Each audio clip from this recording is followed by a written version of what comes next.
Hi guys, and welcome back to my channel. My name is Marissa and I'm a flight attendant with a major US airline. And in today's video, we are going to be talking about bases.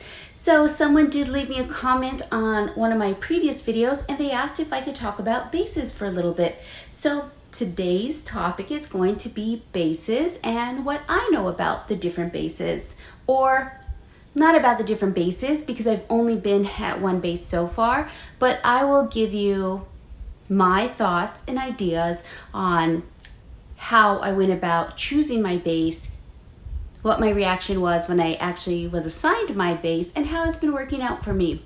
So if you're interested in the life of a flight attendant, or you're looking to become a flight attendant, or maybe you're going to training, maybe you'll find this video useful. Again, if you have any questions, comments, suggestions, please feel free to leave me a comment and I look forward to hearing from you. Okay, so let's get on with it. There are different bases. So whatever your airline is, they're going to have a handful of bases. And what that means is a base it's a hub for the airline. So the majority of their flights will begin, or the majority of their trips will originate in whatever that base is. And so when you have an assigned base, anytime you have to report for a trip, or if you're on reserve or standby, you will report to that airport in that base. And sometimes a base will have more than one airport. Like Miami, that is my base. I'm responsible for covering 3 airports. So Miami International Airport, West Palm Beach Airport, and Fort Lauderdale Airport. So it's possible that I can be called to report for a trip at any one of those 3 airports. Thank goodness, I've only had to start my trips out of Miami International. I'm a little bit frightened when I do get called to report out of one of those other airports, just because it would be something new to me. Not that it's the end of the world, those are smaller airports. I'm sure that I would cope just fine, but when it's something that I haven't done before, I'm human like everyone else. I get a little bit nervous. I know I would. One of the first things that the class did when we started flight attendant training was we selected our bases. Now, our class was given a variety of bases that were open to accepting new hires. Now, not every base was on there, but there were quite a few. And then what you do is, well, what we did was we picked in the number 1 spot the base that we desired the most, and then we went down accordingly, and the last spot was the base that we wanted the least. So Miami was not my first choice. My first choice was actually Dallas, and that was only because at the time, well, I'm still living in Tucson. I was living in Tucson, and for me, because I didn't know where I would live in Florida, I chose I chose Dallas because the commute from Tucson to Dallas would only be 1 flight, and that would be the closest base to Tucson. So that's why I chose Miami. I'm sorry, why do I keep saying Miami? That's why I chose Dallas as my first choice. My second choice was Miami, and I just picked Miami because I thought, I always wanted to go to Miami. I had never been to Miami, a side note, prior to being a flight attendant there. But it's sunshine, it's palm trees, it's great weather, it's white sandy beaches. I picked, that'll be my number 2. It was between Miami and New York. I really wanted to experience New York as well, but New York, I was really frightened about the cost of living and having to navigate the public transportation. That intimidated me a lot. So although it was a dream of mine, I think I put that further down the list, but it wasn't my last choice. I got Miami, so I didn't get my first choice. I got my second choice. And to be honest, when I got my second choice, I was excited about the fact of living in Miami, working out of Miami. But then that faded away and I thought, oh God, that is nearly completely opposite from where I live. I don't know where I'm going to live. I don't know anything about it. I don't know what the cost of living is like. If I have to commute, that's going to be ridiculous. How am I going to make it on time for my trips? So I did start panicking. And like everyone else, the day that they were assigned their bases, they started looking for places to live. They started looking for crash pads. They started teaming up and looking at apartment prices and getting together with other flight attendants to perhaps split the cost of living on a rental or something. But I really racked my brain over this because I didn't know anyone in Miami. It was very difficult for me to agree to rent somewhere because I have a home in Tucson that I am paying for. And with this being a new career, I'm starting, as far as salary goes, my salary is down here.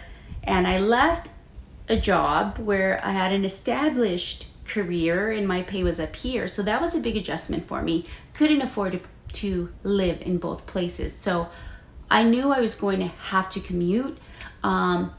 But I didn't come to that realization easy. It was hard. I had some sleepless nights. I remember calling and talking to my mom, and her advice was, you know what? It'll work out the way it's supposed to work out. Right now, just focus on training. And that leads me into my next piece of advice. When you find out what your base is, yes, do some research, get an idea of what's out there, see if you can locate a crash pad, see if you can get in with other flight attendants and rent something if you don't know where you're going to live. But at the end of the day, don't make your whole training mission to be securing a place to live. Don't do that. If you're racking your brain about it, let it go and focus on passing training. Focus on taking it day by day, because you'll find a place to live. It'll happen, I promise you. When I graduated, I was homeless in Miami. I didn't know where I was going to live. I ended up sleeping in operations. I would travel in the day before, I would sleep in ops, and then I'd go on my trip, and then when I would finish a trip, when I'd have a day off, I would travel back home. I will say that around the airport in Miami, there are some hotels that do offer an airport shuttle, and they have like a really affordable crew rate. As a day of recording this video, October 14th, 2023, it's around $70 that you can get something. And they'll pick you up at the airport, so you don't have to pay an Uber, and you'll have a roof over your head for one night. So keep that in mind.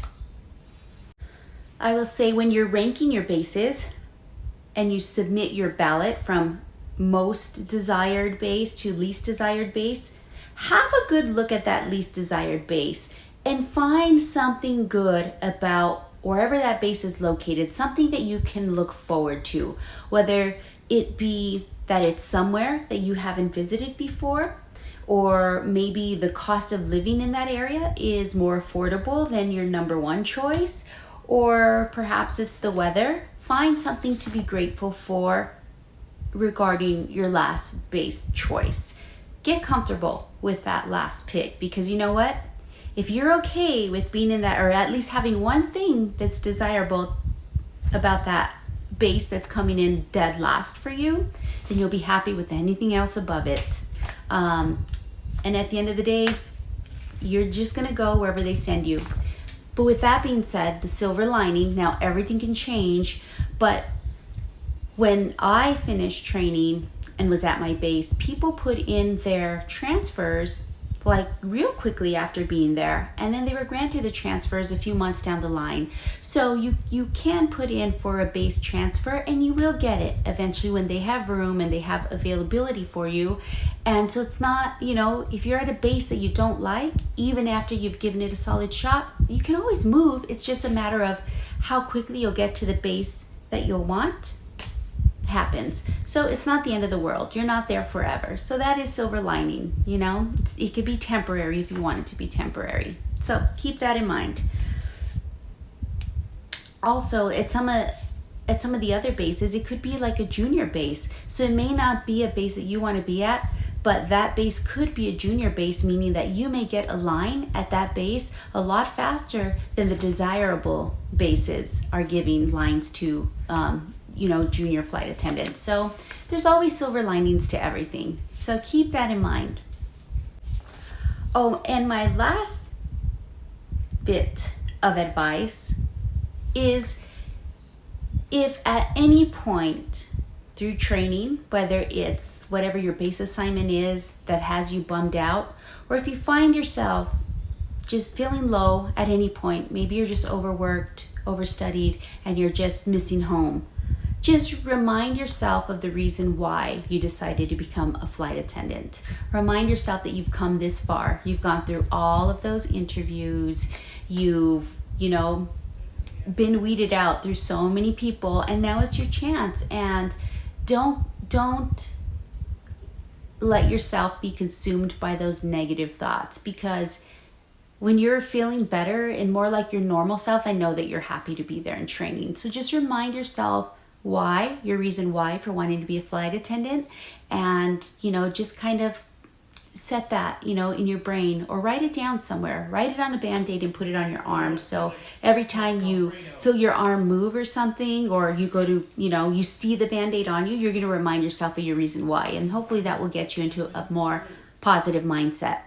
And the last thing is something that helps if you're feeling low, or it helps you just be grateful for each day as it comes, is start a gratitude journal.